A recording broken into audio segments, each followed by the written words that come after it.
I've never seen a strong person with an easy past, and this woman's story is no different. Her journey was failure after failure, rejection after rejection, setback after setback.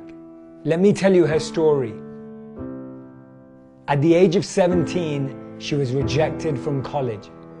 At 25, she experienced what she describes as the most traumatizing event and experience of her entire life.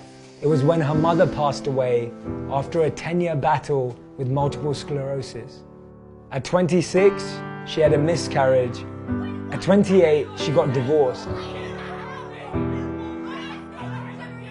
It's been described as breaking up from an abusive relationship, and then she was diagnosed with depression.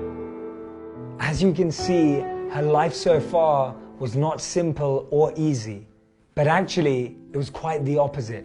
At 29, she was living in a tiny apartment, a single mother living on welfare, jobless and penniless. She said she was as poor as possible without being homeless.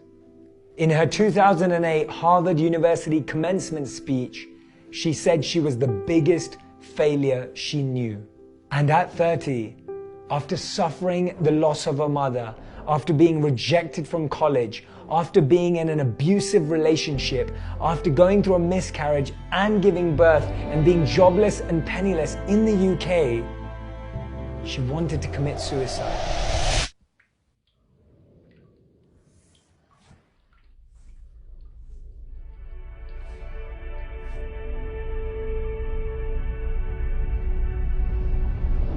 Instead, she'd been working on a book. She submitted her manuscript that was rejected by over a dozen publishers.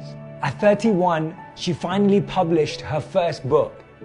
At 35, she became author of the year. At age 42, she sold 11 million copies of her book within 24 hours.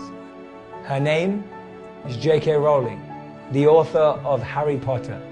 She has become one of the most successful authors of all time and one of the wealthiest women in the world, but all through a struggle, pain, and journey of hardship.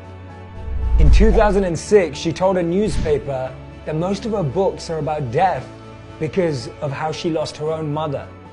And that's in Harry Potter's experience of the death of his parents, and also in Voldemort's addiction to immortality, because she stated, "Aren't we all frightened of death?"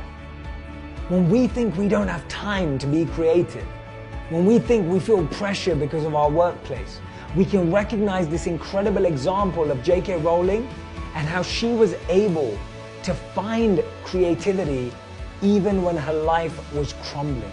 In 2011, Forbes estimated her worth to be $1 billion. But allegedly, she doesn't have that ranking anymore. Do you know why?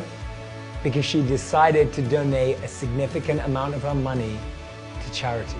This is a lesson for all of us.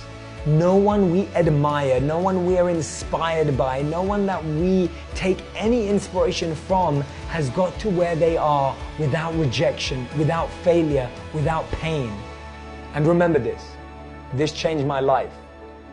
Any rejection is just redirect.